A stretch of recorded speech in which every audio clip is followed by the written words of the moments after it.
Tangan dalam ininya menentang kan sebetulnya ya. Iya. Menentang Jokowi kan sebetulnya kalau dilihat dia memberikan abolisi. Itu yang kita tidak paham ya. Iya, apakah karena Pak Prabowo kan orangnya maaf ya, saya bilang nggak konsisten ya, ntar begini, ya nggak bisa kita tebak ya. Ya itu tadi bisa jadi dia beberapa kalangan di masyarakat mengatakan ini presiden omon-omon atau presiden yang ngikutin dulu Jokowi digelar dengan King of Lip Service. Bisa jadi ntar Prabowo jadi King of Bullshit gitu. Jadi saya pikir ini harus menjadi perhatian Prabowo sebagai seorang presiden yang harus tegak di atas konstitusi. Ya mungkin apa namanya, menurut Bu Maria, apakah Prabowo ini masih bisa diharapkan atau tidak gitu? Kalau kita lihat dengan memberikan abolisi ini, Pak Prabowo seperti memberikan harapan kepada rakyat ya. Jadi pahlawan kan sekarang ya, karena orang banyak yang bagaimanapun kan banyak orang yang membela Pak Tom ya, Pak Tom Lembong dengan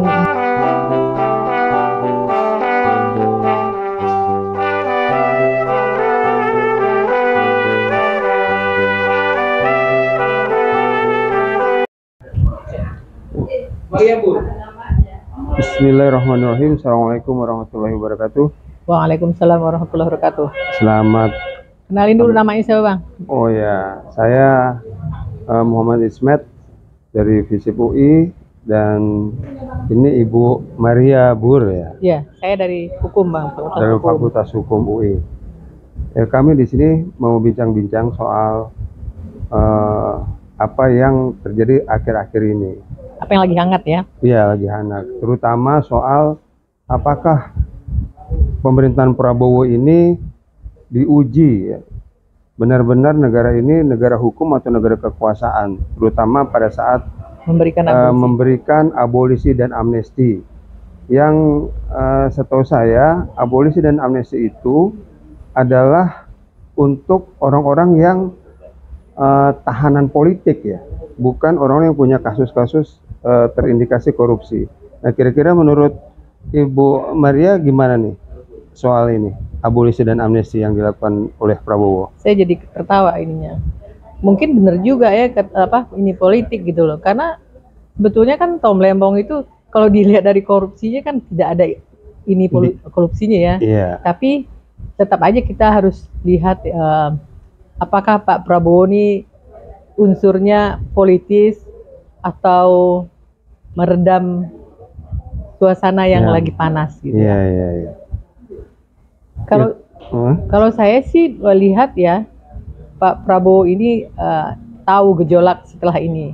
Begitu putusan itu pasti gejolaknya panas, suasana pasti panas ya. Dan akan lanjut ke banding. Jadi buntut-buntutnya nanti kalau menurut saya, kalau dibanding ya, saya ini saya. Kalau dibanding pasti Tom Lembong menang. Itu udah pasti kalau menurut saya. Karena kan nggak ada sidang lagi ya, cuman lihat penerapan hukumnya aja. Pak Prabowo pintar mengambil ini, menggunakan momen ini. Tapi juga nggak tertutup kemungkinan masyarakat akan melihat ini merupakan bisa jadi politisasi hukum ya.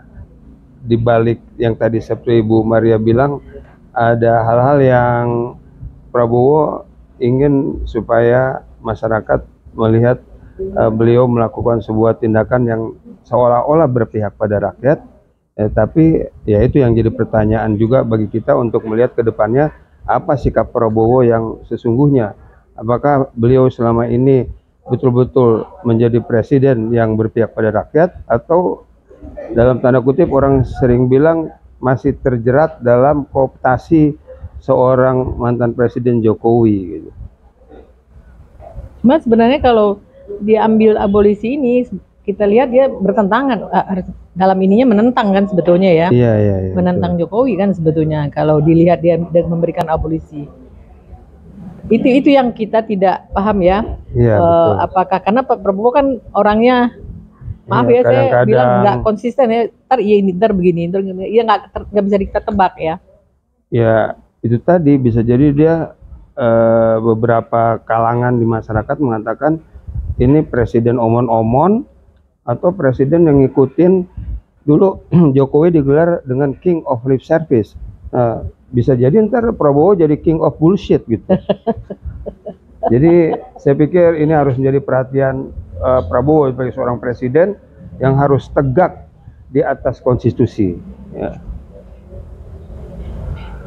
ya mungkin apa namanya? Menurut Bu Maria, apakah Prabowo ini masih bisa diharapkan atau tidak gitu? Kalau kita lihat dengan memberikan abolisi ini, Pak Prabowo seperti memberikan harapan kepada rakyat ya. Jadi pahlawan kan sekarang ya, karena orang banyak yang bagaimanapun kan banyak orang yang membela Pak Tom ya, Pak Tom Gembong. Dengan Pak Prabowo memberikan abolisi ini, saya punya ini, jangan-jangan ini modal untuk cari suara ke depan gitu loh. Oh, ya, yang penting jangan sampai ini menjadi apa ya, politik yang kita nggak tahu langkah ke depannya, bisa jadi menguntungkan atau melindungi ya, Jokowi dari jeratan berbagai kasus yang sekarang sedang dipersoalkan oleh para aktivis, para advokat gitu ya, terutama tentang ijazah palsunya, apakah ini memang benar, karena begitu sulitnya sebuah ijazah untuk dibuktikan, padahal itu hanya selembar kertas, tapi dengan gaya Jokowi seperti ini bisa jadi selembar kertas itu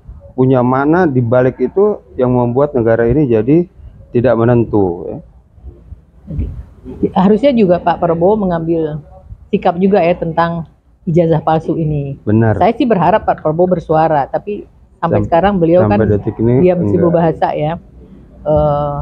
Mungkin dengan adanya abolisi ini itu agak tertutup ya kasus Jokowi. Iya. Tapi cuma harapan kita ke Pak Prabowo yang besar ya, tapi saya belum melihat ininya, belum melihat harapan itu masih ada apa enggak gitu. Iya, betul. Baik, saya pikir cukup dulu bincang-bincang ini Bu Maria, mudah-mudahan ini menjadi wawasan atau wacana kembali bagi UI Watch, dan kita berharap UI Watch ini memang menjadi bisa mewakili ya, legenda UI sebagai kampus perjuangan. Ya, kita akan tetap bersuara melawan ya ketidakbenaran, ketidakjujuran, dan ketidakadilan. Itu pasti kita lawan. Kalau itu terjadi pada siapapun pasti kita lawan. Baik. Karena motonya UI Watch itu probitas, veritas, justisia. Justisia. Baik. Terima kasih Ibu Maria atas sambutannya. Demikian para pemirsa. Terima kasih atas perhatiannya. Billahi taufiq wal hidayah. Wassalamualaikum warahmatullahi wabarakatuh. Waalaikumsalam warahmatullahi wabarakatuh.